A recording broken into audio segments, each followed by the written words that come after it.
Et maintenant, voici Asbin, pas Hôtel. Coucou le petit loup! Je vous ai manqué, hein. Allez, dites-le. Je suis sûre que même un tout petit peu. Je vous ai un tout petit peu manqué. Même toi, là, le gars au fond de la classe, là, qui en a rien à foutre. Je suis sûre que je vous ai un tout petit peu manqué. Et est-ce que ça vous dirait de faire un épisode complet sur toute la saison 2 de... D'ailleurs, vous savez c'est quoi le point commun entre une télé-écran plat, un papillon de nuit et une poupée? Une tour. Non, pas celle-là!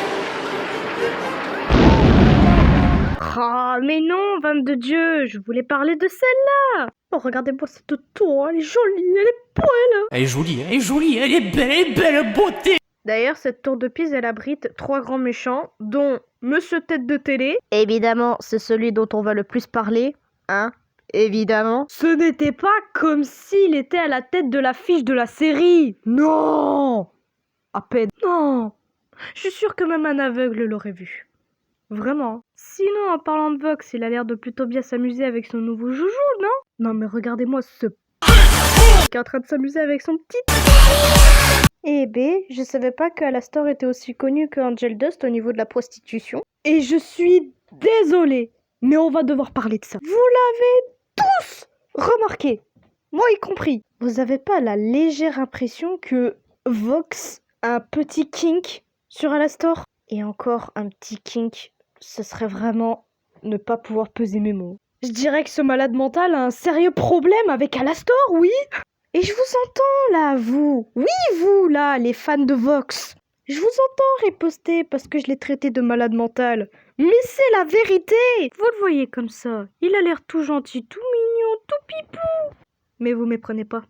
Cette chose est très dangereuse. Et pour tous ceux qui osent me contredire, franchement, allez voir le clip Brighter.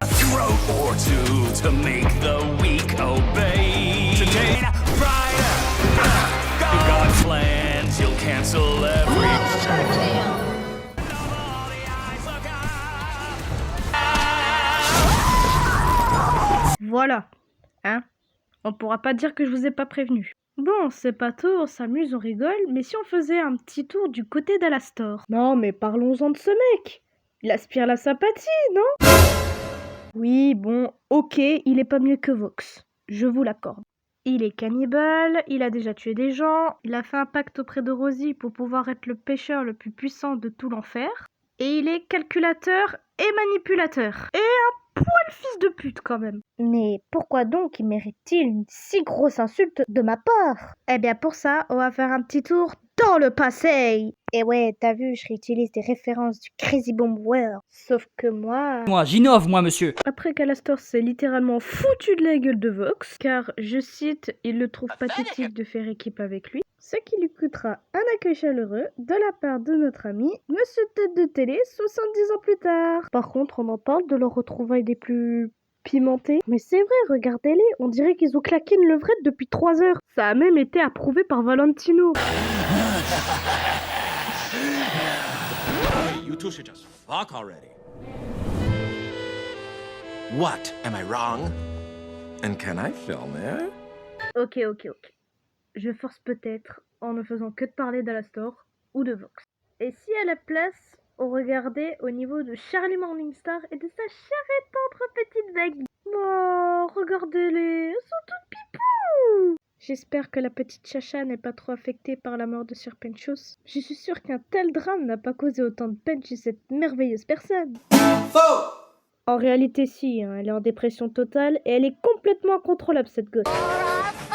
Attempt, a poor, helpless damsel has been tied to the train tracks by me, the diabolical Danny Doobad. And look, the 5 o'clock train with a deadly weapon tied to the front. Right on time for once. Charlie? Who is this Charlie character? The diabolical Danny Doobad does not listen to her friends. Oh no! Look out, Sheriff Dust. The train is reaching the drop. 15, 16, better, nicer, faster, quickly! Ouais, c'est sa nouvelle lubie à l'occasion de tuer ses amis et de mener à bien son projet de rédemption aussi. D'ailleurs, là-dessus, elle se fait toujours autant respecter. Way. Basically, what you're trying to tell us is that an angel told you your silly little snake friend was alive.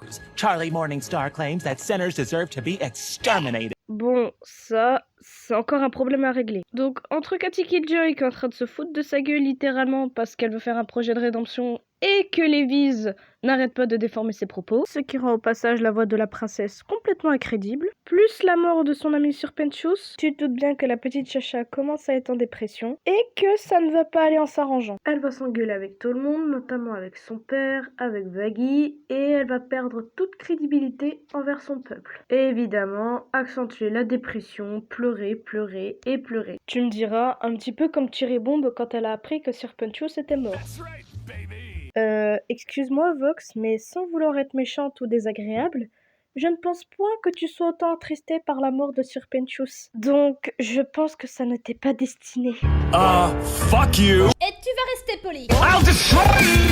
Bah, ça te réussit pas apparemment de sucer des bouts de câble et d'avoir un ego surdimensionné. Tu vois ce que ça te fait? Ça te fait plein de court-circuits. Bon, bref, pour résumer, la princesse Chacha, toujours aussi convaincante qu'avant, est en dépression à cause de la mort de son ami. Alastor, qui n'est clairement pas mieux que Vox, Tu veux qu'on flotte ensemble, mec? en a clairement marre de rester dans cet hôtel. Cependant, il est toujours au crochet de Rosie et va se faire malmener par Vox. En parlant de ce dernier, il a une montée d'adrénaline pour devenir un dieu, rêve qu'il a toujours eu au passage même quand il était encore humain. D'ailleurs, au passage, Angel Dust va subir la fureur de Vox. Il aura la trop grande folie des grandeurs et va construire une machine qui va littéralement détruire le paradis. Sauf qu'en bonne comédie musicale qui est Has-Been Hotel, tous les Overlords vont se réunir, utilisant le pouvoir de l'amitié pour détruire l'arme du méchant. Fin de l'histoire, happy end, tout le monde est content, personne n'est mort.